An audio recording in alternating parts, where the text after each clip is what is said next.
सब देखने और सुनने वालों की खिदमत में मोहब्बत भरा सलाम। नाज़रीन, अमेरिका ने यूरोप के ऊपर टैक्स जो है वो बढ़ा दिया है। इसी तरह पाकिस्तान में काफ़र काफ़र का जो आजकल फतवा चल रहा है, उसके अलावा अमेरिका में हालात क्या चल रहे हैं और जो हमारे मौजूदा चीफ ऑफ आर्मी स्टाफ हैं, उनके मुतल्लिक भी अमेरिका में इस वक़्त बड़ी गर्म खबरें हैं। हमारे साथ होंगे अब्दुल क़य्यूम साहब। सर, सबसे पहले बताइए कि कितने परसेंट टैक्स बढ़ा दिया अमेरिका ने?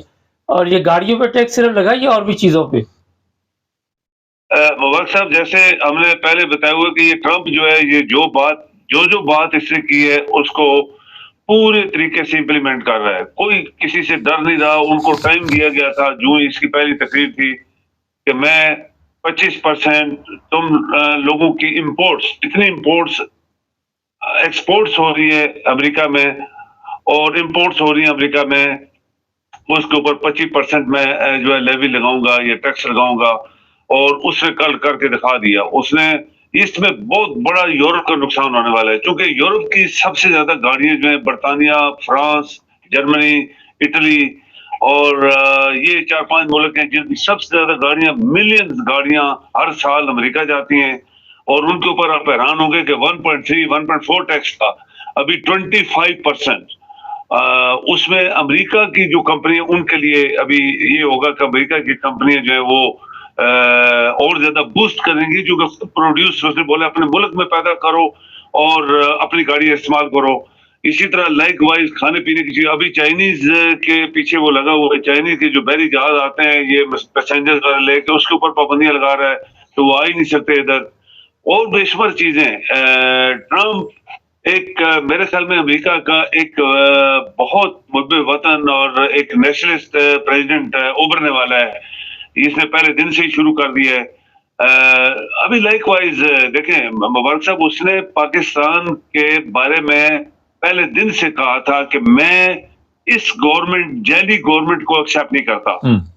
मैं जैली वजीर आजम और पार्लियामेंट को एक्सेप्ट नहीं करता, क्योंकि जो इलेक्शन हुए थे उसमें इमरान जीता था और इमरान को उन्होंने जेल में डाला और खुद एक एक एक एक वेल प्लान तरीके से चीफ ऑफ आर्मी स्टाफ जो है ये इन्वॉल्व है इस सारे केस में। और उसने अपने टाउट्स जो है वो वजीर आजम और सदर और पार्लियामेंट और मिनिस्टर बनवाए और उसको अंदर जेल करवा के उसकी सारी पार्टी को तोड़ा फोड़ा, उसको उनको मार कुटाई, इज्जत लूटी गई लोगों की, सब कुछ उसने किया। तो उसने कहा हमें सब पता है। तो अभी वो टाइम आने वाला है जब एक पार्लियामेंट में कांग्रेस जो है उसकी उसकी जो पार्लियामेंट है वहां पे इनकी मेजॉरिटी है रिपब्लिकन्स की। तो ये जो बिल पेश होगा कि इसके ऊपर पाकिस्तान के खिलाफ क्या क्या होने वाला है, तमाम वीआईपीस जिसमें तमाम जनरल्स हैं, तमाम ये मिनिस्टर जो बने जैली और वजीर आजम और सदर, इनके ऊपर पाबंदियां लगने वाली हैं। और इनकी सबसे बड़ी बात जो है वो उसमें ये है कि इनकी जो फैमिलीज अमेरिका में सेटल हैं उनको उन्होंने बोला हम इनको उठा के बाहर फेंकेंगे। अच्छा सर, एक और खबर आपको दे देते हैं कि 5 लाख से ज़्यादा कोई इंडियन है जो लीगल वीज़े पे वहाँ पे गए थे, उनकी भी छुट्टी समझो हो गई है, ये भी बता दिया गया है, उन्हें वापस भेजा जाएगा इंडिया में। अच्छा, ये बताइए कि वहाँ 19 पाकिस्तानी कंपनियों पे पाबंदी लगी है अमेरिका में। आप देखते हैं कि आने वाले दिनों में सिर्फ चीफ ऑफ आर्मी स्टाफ नहीं बल्कि ये वज़ीर आज़म और ये जितना भी माफिया है, इन तमाम के ऊपर रगड़ा फिरने वाला है?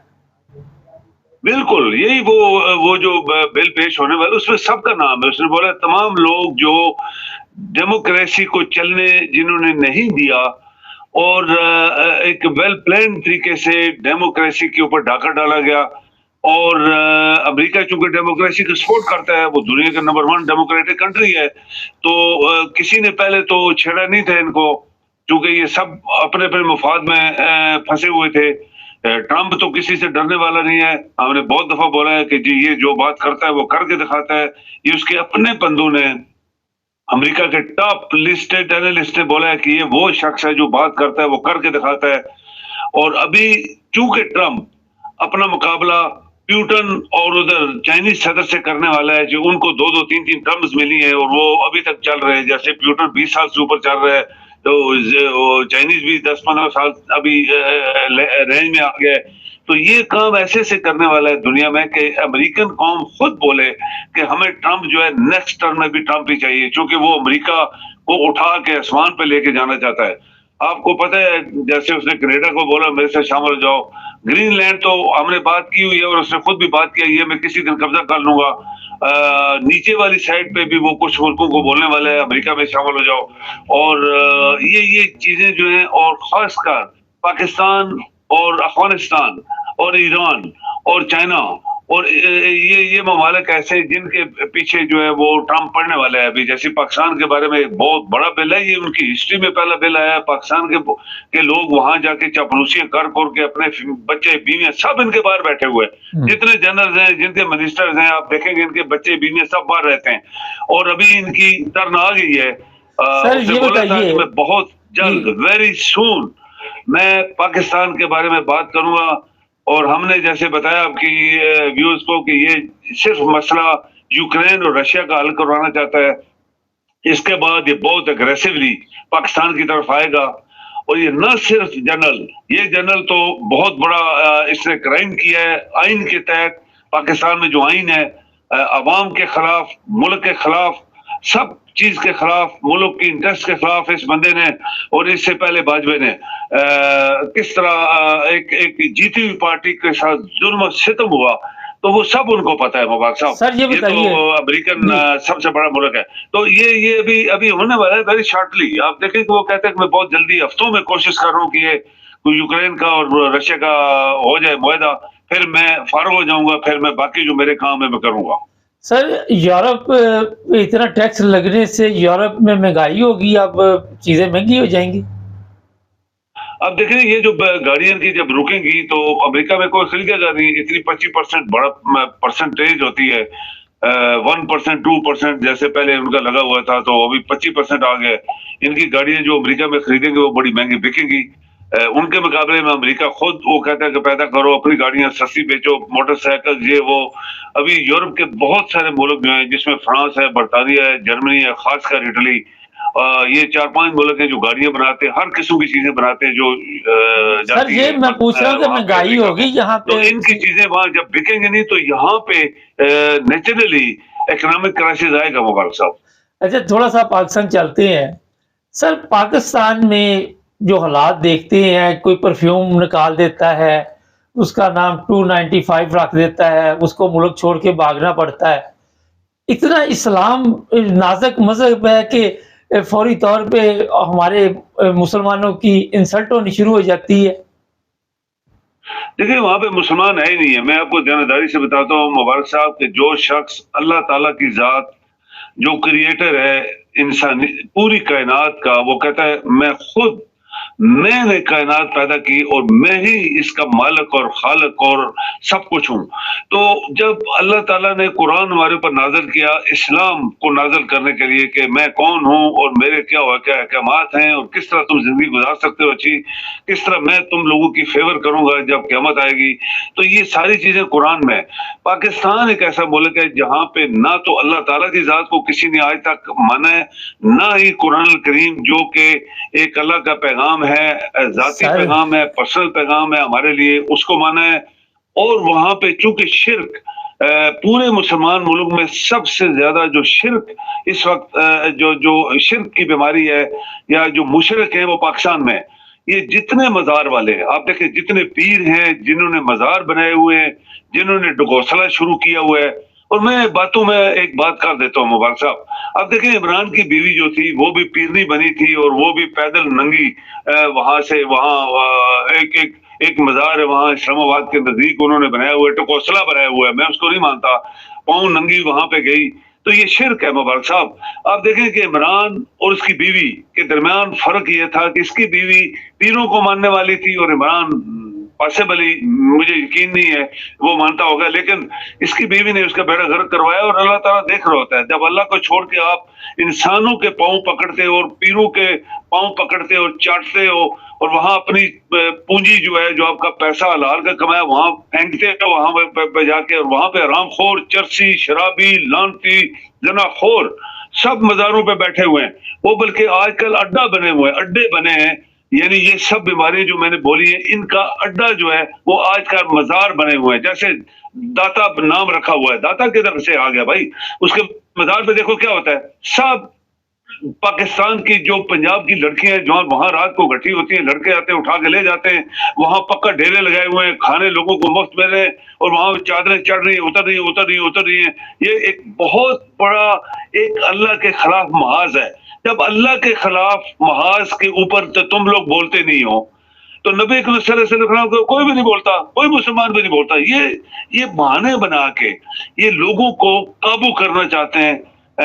और अपनी थानदारी जो है इनकी, ये जो पीर फकीर बने हुए हैं, ये पीर खास का जो बने हुए हैं, और इनका इनका जो इनके जो फिरके हैं, जिनको मैं मुशरक कहता हूं कि ये मुशरक लोग हैं, तो ये गरीब लोगों को पकड़ लेते हैं। वैसे ही तुम इधर क्यों गया था? एक बंदे ने मुझे कहा कि एक मस्जिद में एक बंदा आया, तो थोड़ी देर के बाद उठ के वापस जा रहा था। लोगों ने बोला क्या हो गया? कहते कहते कहते वो यहाँ तो अल्लाह का नाम लिया जा रहा है, यहाँ तो किसी पीर फकीर का नाम नहीं दिया जा रहा, मैं वापस जा रहा हूँ। अब देखें कि जो इस तरह के लोगों को तालीम दी गई है, वो ही लोग हैं जो अपने आप को मुसलमान कहते हैं, और जो असल मुसलमान है उनका कोई नाम नहीं ले रहा। और वही मुसलमान वो हैं जो अल्लाह और उसके रसूलों को, जो कुरान में लिखा है, उसको मानने वाले हैं, वो मुसलमान है। मेरा ये ईमान है।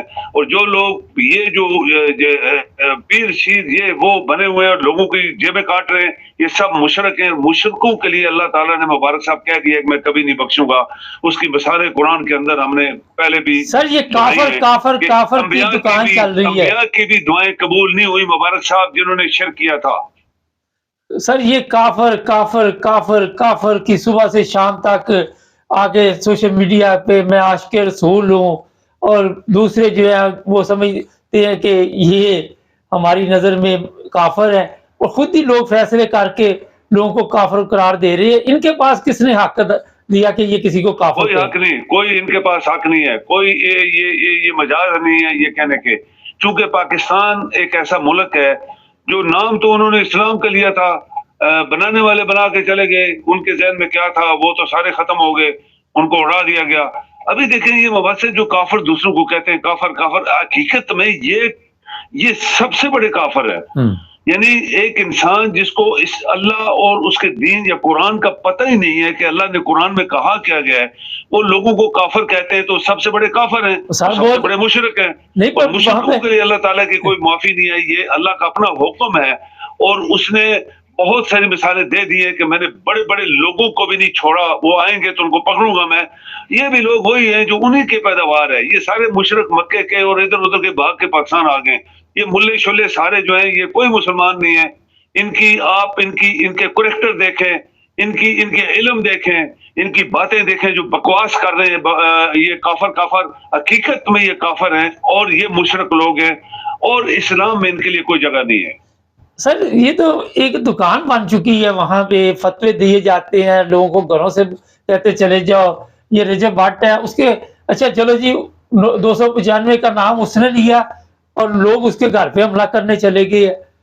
कहाँ है कवानीन, कहाँ है पाकिस्तान के जो इदारे हैं, किधर गए वो सारे? कोई देखिए पाकिस्तान का कानून कुछ मुफाद प्रस्त लोगों ने, भुट्टो जैसा जो मुफाद प्रस्त इंसान था और वो मुसलमान भी नहीं था, वो उसको नमाज पढ़नी नहीं आती थी, उसको कोई कुरान पढ़ने दूर की बात है, उसको कुछ भी नहीं आता था, वो काफर था। हकीकत में वो हिंदू था। उसकी माँ जो थी और उसका बाप हिंदू है। लोग ये कहते हैं, देखें मुबारक साहब ये प्रोग्राम की बात है, लोगों ने किताबों में लिखा है, लोगों ने आर्टिकल लिखे, लोगों ने कॉलम्स लिखे कि इसका बाप जो था वो नेहरू था और उसकी माँ जो थी उसके साथ उसके रिलेशन थे। ये जब ये रहते थे वहां पे इंडिया, उस वक्त इंडिया के गुजरात का कोई शहर था। तो ये आप इस तरह का, इसकी शक्ल उसके साथ मिलती है, आप अंदाजा लगा लें। इसकी नेहरू की शक्ल, गांधी की शक्ल, इंदिरा गांधी की शक्ल, इनकी सब एक शक्ल है। ये आराम की पैदावार था और उसने ये आइन बनवाया था। उस वक्त सब ये टोला जो है जागीरदार और ये चोर चक्के सारे इकट्ठे होकर उन्होंने कानून बना दिया। कानून अवाम की इंटरेस्ट के खिलाफ बनाए गए, इस्लाम की इंटरेस्ट के खिलाफ बनाए गए, नाम रखा गया Islamic Republic Pakistan. It's a big fraud जो पाकिस्तान के साथ हुआ है। इसीलिए शायद अल्लाह ताला किसी के दिल में ये बात डालता है कि जो कुछ हो रहा है पाकिस्तान में सब गलत हो रहा है, जैसे काफर काफर हर किसी को मुल्ला सारे चोर चके हरामखोर शराबें पीने वाले जना करने वाले और कुछ नहीं उन्होंने छोड़ा पाकिस्तान में, इस्लाम की इज्जत को घुमा दिया। तो ये सारे गठे हुए। दूसरी तरफ देखें एक बंदे को उन्होंने जेल में डाला, क्यों डाला है? उसने क्या पाकिस्तान का पैसा खाया है? उसने किसी की औरत उठा के ले गया था? क्या वो खरबुर में बाहर छुपाए थे उसने? तो इसीलिए डाला ना, उसने एक नए विजन लोगों को देने की कोशिश किया कि ये चोर हैं सारे पाकिस्तान के जो आपके लीडर बने, इनको पकड़ो, इनको जान छुड़ाओ और ताकि पाकिस्तान तरक्की करे। और यही एक डिफरेंस जो अभी जा रहा है। जो लोग काफिर कहते हैं वो खुद काफिर हैं, जो चोर चके हैं वो पार्लियामेंट्स में हैं, और एक आदमी जो इस चीज को इस सब मुआवजे तुम की तरह खत्म करना चाह रहा था उसको जेल में डाल दिया है। लेकिन कब तक? मुबारक से ये होता है, कब तक? सच हमेशा हावी हो जाता है। ये सब चीजें खत्म हो जाएंगी इंशाल्लाह। आप देखें वक्त जो है, अभी ट्रंप जैसा बंदा अगर सपोर्ट कर रहा है उस बंदे को, और पूरा अमेरिका जो है इसके खिलाफ जब हो जाएगा, ये जो चोर हैं हमारे, तो फिर आप देखेंगे एक नया रेवोल्यूशन आएगा। और उस रेवोल्यूशन में फिर ये मुल्ला जो हरामखोर है, ये सारे जो लानती हैं और ये जो मुशरिक हैं, इनकी भी टर्न आ जाएगी। लेकिन थोड़ा सा आप इंतजार करें। बहुत शुक्रिया नाज़रीन। एक खबर आपको दे देता हूँ। जो अमेरिका में एप्लीकेशन जमा हुई है उसमें सिर्फ चीफ ऑफ आर्मी स्टाफ नहीं, पूरी कोर कमांडर जितने भी हैं सबके लिए कोई अच्छी खबर नहीं आने वाली। और साथ ही जो पार्लियामेंट में बैठे हुए, सेनेट में बैठे हुए, उनके लिए भी नहीं। और उसके बाद IMF के साथ भी है पाकिस्तान के कैसे तल्लुकात रहेंगे, आने वाले दिनों में आपको पता चलेगा। ज़्यादा इंतज़ार आपको नहीं करना पड़ेगा। एक ऑर्डर जारी होना, उसके बाद देखेंगे कि पाकिस्तान में सिस्टम कैसे चेंज होता है। आपने अपने घर में भी दुश्मन बना लिया सबको। बलूचिस्तान में लोगों को उठाया जा रहा है, ख़वातीन को हथकड़ियाँ लगाई जा रही। इसी तरह पंजाब में भी यही हालात है। इसी तरह दूसरे सूबे जितने भी हैं इसी तरह के हालात चल रहे हैं। मेरा ख्याल है कि ज़्यादा देर इंतज़ार नहीं आपका। बाकी पाकिस्तानी कौम इस काबिल नहीं है। ये कोई ऊपर से ही आएगा, फिर वो ज़िया-उल-हक प्रोग्राम चलेगा, कोई भुट्टो प्रोग्राम चलेगा। जिस तरह वो इस दुनिया से गए, इसी तरह शायद और लोगों को भी। अल्लाह बेहतर जानता है। हमारे चैनल को सब्सक्राइब कर लें।